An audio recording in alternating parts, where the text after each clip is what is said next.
Assalamualaikum warahmatullahi wabarakatuh. Anak-anak, sekarang kita akan belajar mengenai laju reaksi.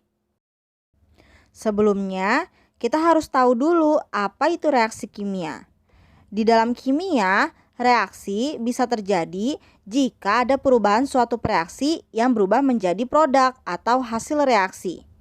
Reaksi biasanya juga disebut reaktan, akan membentuk hasil reaksi yang biasanya dinamakan produk. Dalam persamaan reaksi A ditambah B, itu A dan ditambah B-nya merupakan reaktan dan menjadi C ditambah D. Nah, C ditambah D-nya adalah produk. Reaksi kimia sendiri terjadi akibat adanya tumbukan antar partikel zat bereaksi yang menghasilkan energi yang cukup untuk memulai reaksi.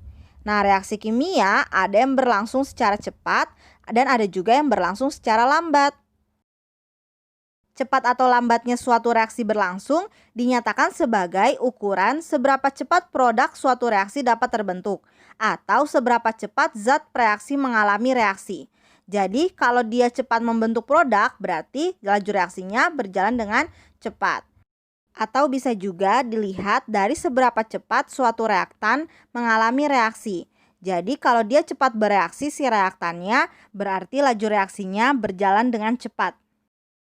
Dengan kata lain, laju reaksi bisa diartikan sebagai berkurangnya konsentrasi reaksi per satuan waktu atau bertambahnya konsentrasi produk per satuan waktu. Berikut rumus penentuan laju reaksi. R sama dengan delta M per delta T, di mana R adalah laju reaksi dengan satuan molaritas per second atau detik. Dan M adalah konsentrasi yang dalam satuannya molar, dan T adalah waktu, satuannya second atau detik. Berikut contoh soal untuk menghitung laju reaksi. Dalam suatu praktikum kimia, terjadi reaksi sebagai berikut. 2N2O5 membentuk 4NO2 ditambah O2. Setelah reaksi berlangsung selama 10 detik, ternyata N2O5 berkurang konsentrasinya dari 2 molar menjadi 0,5 molar. Berapakah laju pengurangan N2O5? Inilah jawabannya. R sama dengan min delta M per delta T. R adalah laju reaksi dari N2O5. Delta M adalah perubahan molaritasnya atau perubahan konsentrasinya. Sedangkan delta T adalah berapa lama waktu si reaksi tersebut berlangsung. Nah, kenapa ada min? Karena menandakan pengurangan laju N2O5. Nah, tinggal dimasukkan aja angkanya. Delta M adalah 2 dikurang 0,5 karena berubah dari 2 molar menjadi 0,5 molar. Lalu dibagi delta T yang ada di soal selama 10 detik. Jadilah min 0,15 molar per second. Ada PR. PR yang pertama, siswa memasukkan 8 gram zat A dengan massa atom relatif 65 ke dalam tabung reaksi yang berisi 200 ml larutan HCl 2 molar. Setelah reaksi berlangsung selama 2 menit, zat A masih tersisa sebanyak 1,5 gram. Berapakah laju pengurangan zat A? Untuk rumus laju reaksi, nanti yang kita butuhkan adalah min delta M per delta T. Min karena yang ditanya adalah berapakah laju pengurangan, makanya ada tanda negatif. Min delta M per delta T. Delta M kita butuh molaritas yang mula-mula sampai molaritas yang terakhir. Nah, berarti ada 2 molaritas. Sedangkan di dalam soal hanya ada 1 molaritas, yaitu si 2M. Lalu bagaimana cara mencari molaritas yang terakhir? Nah, caranya yang pertama kalian hitung molnya dulu. Menghitung mol kan dengan cara massa dibagi AR. Nah, massanya nanti kalian kurangi dulu. Nah, kalian hitung dulu yang bereaksi berapa. Dengan cara 8 gram dikurang 1,5 gram. Nah, ketemukan berapa gramnya? Nah, nanti itu sebagai massa. Lalu AR-nya sudah ada di soal. Nanti tinggal kalian bagi antara massa dan si AR-nya. Ketemulah si mol. Nah, setelah ketemu mol, nanti kalian hitung molaritasnya. Dengan cara mol dibagi volume. Nah, molnya yang tadi hasil perhitungan kalian. Dan si volumenya yang sudah ada di soal yaitu 200 mili. Nah, karena untuk menghitung molaritas volumenya itu harus dalam satuan liter, berarti kalian ubah dulu si 200 ml menjadi berapa liter. Nah, nanti tinggal kalian bagi mol dibagi volume yang sudah dalam satuan liter. Nah, setelah ketemu molaritasnya, tinggal kalian hitung deh delta M-nya. Nah, delta M-nya dengan cara yang 2M dikurang molaritas yang kalian dapatkan per delta T. Nah, delta T-nya kan harus dalam satuan second atau detik. Sedangkan di soal satuannya menit. Nah, berarti yang 2 menit itu juga harus kalian ubah menjadi berapa detik. Nah, nanti tinggal dihitung pakai rumus min delta M per delta T. Nah, nanti ketemulah berapa besar laju pengurangan dalam reaksi tersebut. Selanjutnya, mempelajari faktor-faktor yang mempengaruhi laju reaksi. Dalam video sebelumnya, Ibu sudah berikan gambaran bagaimana faktor-faktor yang mempengaruhi laju reaksi.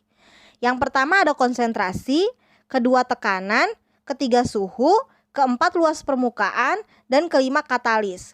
Nah, untuk tekanan dan katalis dalam masing-masing buku biasanya berbeda-beda. Ada yang 4 jenis memakai katalis, ada yang 4 jenis dengan tekanan tanpa katalis. Nah, di sini Ibu jelaskan kelima-limanya. Faktor pertama, konsentrasi.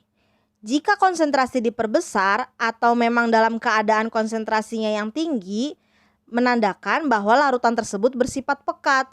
Biasanya larutan yang bersifat pekat itu rata-rata berwarna gelap, baunya sangat menyengat, dan sangat berbahaya. Nah, untuk larutan-larutan yang dipakai untuk praktikum di dalam laboratorium, biasanya itu sudah dalam konsentrasi yang encer. Jadi bisa digunakan untuk praktikum namun tetap dalam pengawasan. Nah, selanjutnya jika larutan itu pekat, menandakan jumlah partikel dalam larutan tersebut sangat banyak. Ibaratnya sirup, jika ditambahkan air berarti partikel sirupnya berkurang sehingga sirupnya memudar. Nah, berbeda dengan jika sirupnya tidak ditambahkan apa-apa. Jadi isinya hanya partikel-partikel sirup dalam jumlah yang banyak. Jika jumlah partikel dalam suatu zat tersedia dalam jumlah yang banyak, akan menghasilkan tumbukan yang semakin banyak juga. Ini diibaratkan kalau dalam sebuah gerbong kereta, penumpangnya banyak, kita akan semakin mudah untuk bersenggolan dengan orang lain. Begitu pula dengan partikel-partikel dalam suatu zat tersebut. Namun, dalam reaksi kimia, jika semakin banyak tumbukan yang terjadi, maka laju reaksi tersebut akan semakin cepat. Faktor yang kedua adalah tekanan. Kenapa faktor tekanan jarang dibahas? Karena faktor ini hanya berlaku pada zat yang berwujud gas. Jika suatu zat yang berwujud gas diberikan tekanan, maka volumenya akan menurun. Jika volumenya menurun, zat tersebut akan semakin pekat. Nah, jika semakin pekat, balik lagi ke faktor yang pertama, faktor konsentrasi. Jika dia semakin pekat, maka tumbukannya semakin banyak. Jika tumbukan terjadi semakin banyak, maka laju reaksinya pun semakin cepat. Faktor ketiga adalah suhu. Jika suhu ditingkatkan atau suhunya tinggi, berarti dia panas kan? Nah, gerak antar partikel di dalam zat tersebut akan semakin cepat. Ini diibaratkan saat kita melarutkan gula di air yang dingin dan di air yang panas. Maka proses pelarutan tersebut akan berlangsung lebih cepat di dalam air yang panas. Ini terjadi karena gerak partikel gula dalam air yang panas itu semakin cepat. Nah, dia akan mengalami tumbukan dengan air semakin banyak. Nah, akhirnya laju reaksinya pun semakin cepat atau proses pelarutannya tersebut akan semakin cepat. Dengan faktor suhu, kita bisa mencari kenaikan laju reaksi tiap kenaikan suhu. Dengan cara V sama dengan V0 atau V dalam mula-mula atau kecepatan mula-mula dikali N perubahan kecepatannya pangkat T2 min T1 per delta T. Jadi kalian boleh hitung T2 min T1 per delta T-nya dulu. Nanti hasil perhitungannya bisa kalian jadikan untuk pangkat si N. V yang dicari adalah laju reaksi pada suhu tertentu. Harusnya itu suhu tertentu ya, bukan pada waktu tertentu. Nah, V0 adalah kecepatan mula-mula, N adalah perubahan kecepatan, berapa kali lipat perubahannya, T1 suhu awal, T2 suhu akhir, dan delta T adalah perubahan suhunya. Contoh soal, laju suatu reaksi menjadi 2 kali lebih cepat pada setiap kenaikan suhu 10 derajat Celcius. Jika pada suhu 20 derajat Celcius, reaksi berlangsung dengan laju reaksi 0,002 mol atau 2 kali 10 pangkat min 3 mol liter per detik, berapa laju reaksi yang terjadi pada suhu 50 derajat Celcius? Jawabannya, pertama kita masukkan rumus V sama dengan V0 dikali N pangkat T2 min T1 per delta T. Nah, V yang kita cari adalah V pada 50 derajat Celcius. Nah, berarti V0 atau V dalam 20 derajat Celcius, kan tadi mula-mulanya 20 derajat Celcius, dikali N adalah perubahan kecepatannya. Tadi kan 2 kali lipat, lebih cepat. Berarti N-nya adalah 2. Pangkat 50 dikurang 20 per 10. 50 adalah suhu yang dicari, T1 suhu yang awal, per delta T tadi perubahan suhunya setiap 10 derajat Celcius. Lalu kita masukkan datanya. V pada 20 derajat Celcius adalah 0,002 mol atau 2 kali 10 pangkat min 3. Lalu N-nya 2, pangkat 50 kurang 20 sama dengan 30 dibagi 10 sama dengan 3. Makanya 2 pangkat 3. Tinggal dihitung, 2 dikali 10 pangkat min 3 dikali 2 pangkat 3 atau 0,002 dikali 8. Hasilnya 1,6 dikali 10 pangkat min 2. Nah, 8 tadi dari 2 pangkat 3 ya. 2 kali 2 kali 2 jadi 8. Makanya hasilnya 1,6 kali 10 pangkat min 2 molar per detik atau molar per second. Ada PR. PR nomor 2. Setiap kenaikan suhu 10 derajat Celcius, sama seperti contoh soal yang tadi, laju reaksi dapat berlangsung 3 kali lebih cepat. Nah, kalau yang tadi 2 kali lebih cepat, berarti ini 3 kali lebih cepat. Pada suhu 25 derajat Celcius, laju reaksinya 15 dikali 10 pangkat min 1 molar per second. Jika suhu 55 derajat Celcius, laju reaksinya menjadi berapa? Nah, nanti kalian tinggal masukkan ke rumus V0 dikali N pangkat T2 min T1 per delta T. V0-nya udah tahu tuh pada suhu 25 derajat Celcius laju reaksinya berapa. Itulah V0. V0 sudah ada, N-nya berapa kali lebih cepat juga sudah ada, T2-nya juga sudah ada, T1-nya sudah ada. Delta T-nya setiap kenaikan suhunya berapa, itu delta T. Nah, nanti kalian tinggal hitung V pada 55 derajat Celcius. Faktor yang keempat adalah luas permukaan.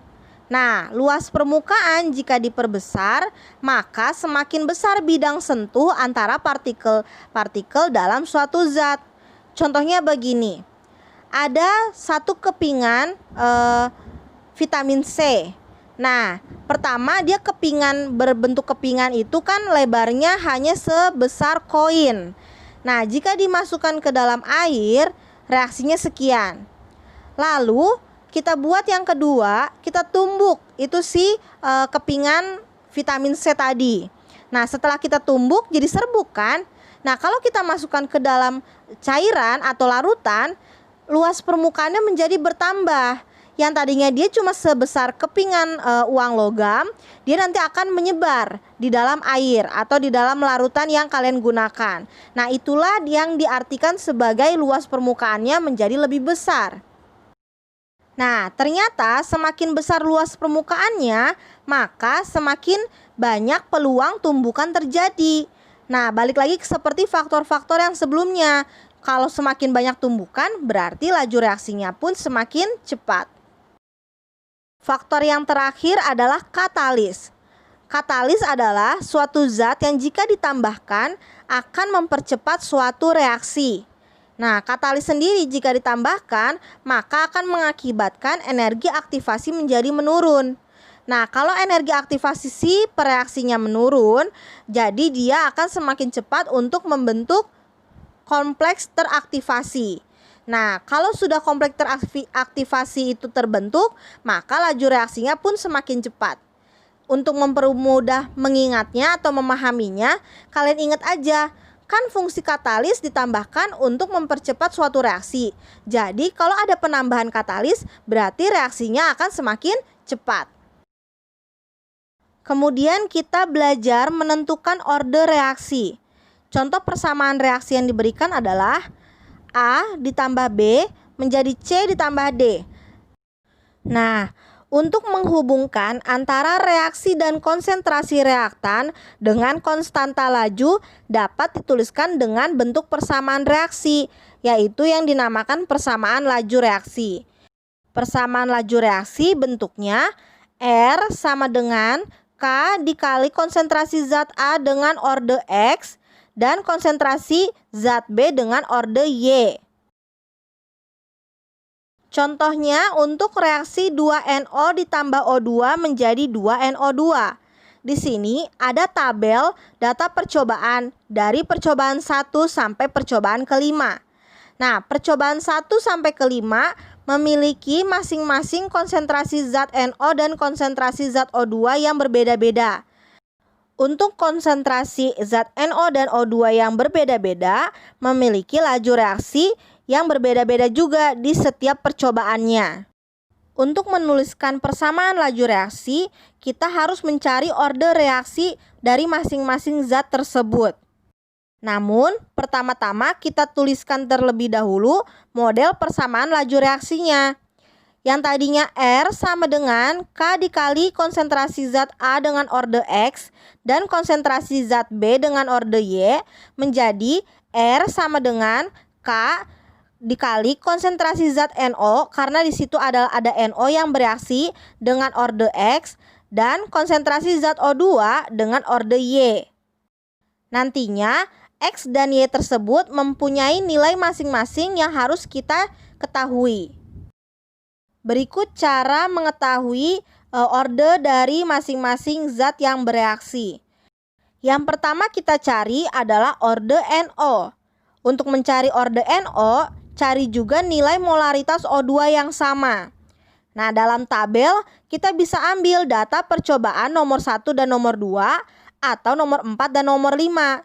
Jadi, kalau kita mau mencari orde NO, cari mana data yang memiliki nilai molaritas O2 yang sama. Nah, dicontohkan ini kita ambil data percobaan nomor 1 dan 2. Karena dalam data percobaan nomor 1 dan 2, konsentrasi O2-nya dalam jumlah yang sama, yaitu sama-sama 0,1 molar.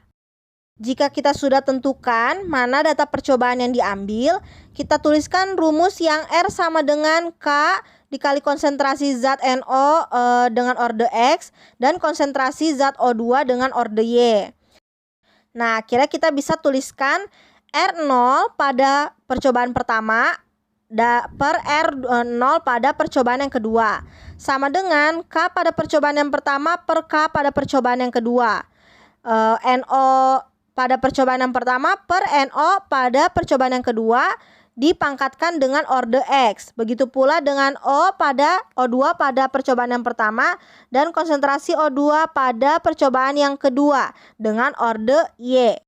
Lalu tinggal dimasukkan angka-angkanya. R0 pada percobaan yang pertama adalah 1,20 kali 10 pangkat min 3. Nah, R0 pada percobaan yang kedua adalah 4,80 dikali 10 pangkat min 3. Makanya di situ tertulis 1,20 kali 10 pangkat min 3 per 4,80 kali 10 pangkat min 3. Sama dengan K1 per K2 karena K-nya nggak ada di situ nilainya, jadi kita tulis saja K1 per K2. Lalu konsentrasi zat NO pada percobaan yang pertama yaitu 0,1 per konsentrasi zat NO pada percobaan yang kedua yaitu 0,2. Makanya di situ tertulis 0,1 per 0,2. Karena yang dicari adalah orde, maka ordenya masih dituliskan dalam bentuk X. Kemudian kita masukkan juga data konsentrasi O2 pada percobaan yang pertama yaitu 0,1 per konsentrasi O2 pada percobaan yang kedua yang juga 0,1 dengan pangkat orde Y. Nah, dari data yang sudah kita masukkan angkanya tadi, kita bisa hitung 1,20 dikali 10 pangkat min 3 per 4,80 kali 10 pangkat min 3. Nah, 10 pangkat min 3-nya bisa sama-sama dicoret jadi habis. Tinggal 1,2 per 4,8 itu sama aja kalau disederhanakan adalah 1 per 4. Nah, K1 per K2 karena tidak ada angkanya bisa habis karena sama-sama K. Lalu yang konsentrasi O2 juga karena sama-sama 0,1. 0,1 kan bagi 0,1 juga habis ya, sama dengan 1, jadi bisa dicoret juga. Tinggallah 0,1 per 0,2 dengan pangkat orde X. Nah, saat sudah disederhanakan 0,1 per 0,2 berarti kan hasilnya 1 per 2 ya kan kalau disederhanakan. Nah, makanya diturunkan menjadi 1 per 4 sama dengan 1 per 2 pangkat X. Nah, X-nya sama dengan 2. Kenapa sama dengan 2? 1 per 2, kalau dipangkatkan 2, kita coba berarti 1 per 2 kali 1 per 2 kan? Hasilnya 1 per 4 bukan? Nah, kalau memang benar 1 per 4, berarti terbukti 1 per 2 jika dipangkatkan 2 menjadi 1 per 4. Atau 1 per 4 itu sama dengan 1 per 2 pangkat 2. Makanya X-nya bernilai 2. Untuk orde NO sudah dapat, sekarang mencari orde O2. Nah, tadi kalau mencari orde NO berarti cari O2 yang sama nilainya. Sedangkan sekarang kebalik. Saat mencari orde O2 berarti cari nilai molaritas NO yang sama. Nah, di sini NO yang sama ada di data nomor 2 dan 4 atau nomor 3 dan 5. Nah, kita contohkan ambil data percobaan nomor 2 dan 4. Rumusnya masih sama, R sama dengan K dikali konsentrasi zat NO dengan orde X dan konsentrasi O2 dengan orde Y. Nah, karena kita ambil data percobaan 2 dan 4, berarti kita masukkan tuh data-datanya. Nah, R pada data kedua itu adalah 4,80, sedangkan R pada data keempat itu adalah 1,44 kali 10 pangkat min 2. Untuk K tetap K2 per K4. Nah, tinggal masukkan konsentrasi zat NO pada data kedua dan data keempat. Pada data kedua, konsentrasi zat NO-nya 0,2 dan pada data keempat juga konsentrasi NO-nya 0,2 dengan pangkat orde X. Sekarang kita masukkan data konsentrasi O2. Data konsentrasi O2 pada percobaan kedua besarnya 0,1, sedangkan pada data keempat besarnya 0,3. Jadi ditulis 0,1 per 0,3 dengan orde Y. Nah, si K habis, K dibagi K sama dengan 1 jadi habis. Nah, si yang konsentrasi NO juga 0,2 dibagi 0,2 juga habis, makanya sama-sama dicoret. Nah, 4,80 kali 10 pangkat min 3, ini pangkatnya berbeda ya, 10 pangkat min 3. Jika dibagi dengan 1,44 dikali 10 pangkat min 2, ternyata itu hasilnya 1 per 3 atau bisa disederhanakan menjadi 1 per 3.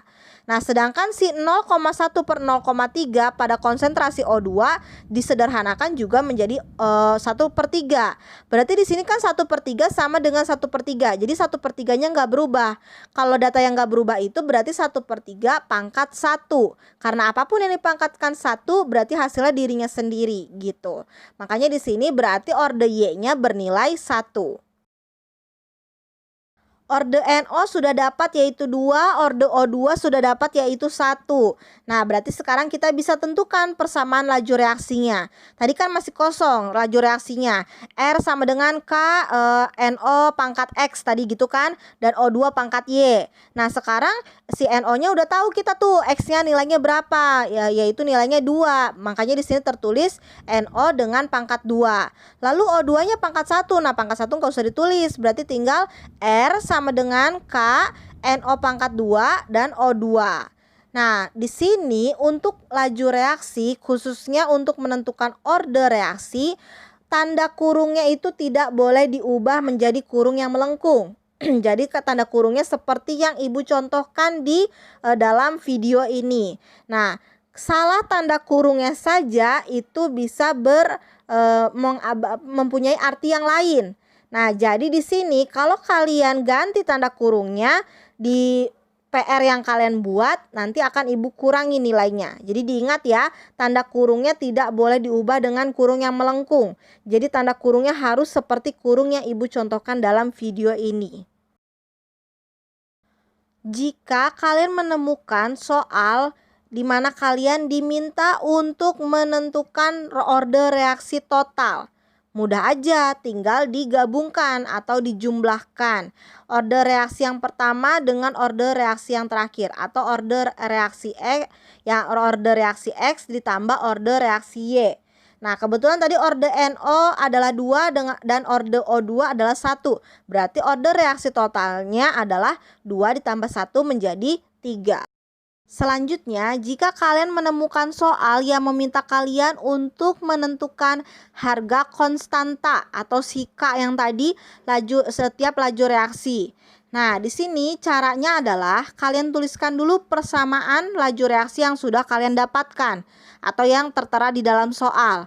Seperti di sini contohnya tadi soal yang sebelumnya, R sama dengan K dengan konsentrasi NO, order reaksinya adalah 2. Dan konsentrasi O2 dengan order reaksinya 1. Ambil salah satu data percobaan yang disediakan. Misalkan kita ambil data percobaan yang pertama. Nah, R-nya kita masukin. Di data percobaan yang pertama, R-nya 1,2 kali 10 pangkat min 3.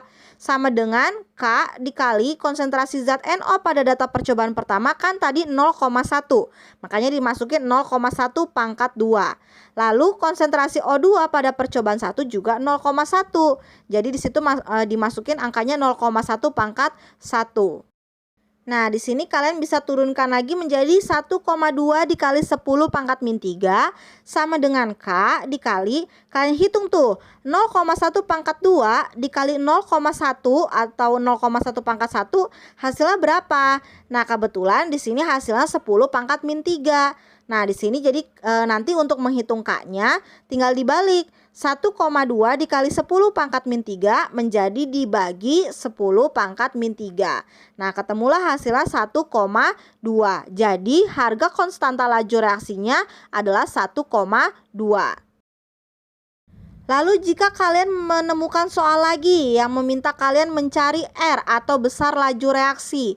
Nah, di sini kita coba misalkan kita pura-pura nggak tahu nih laju reaksi pada percobaan pertama dengan konsentrasi zat NO 0,1 dan konsentrasi zat O2 dengan yang besarnya 0,1 juga. Nah, ceritanya kita nggak tahu besarnya itu yang laju reaksinya R0-nya berapa.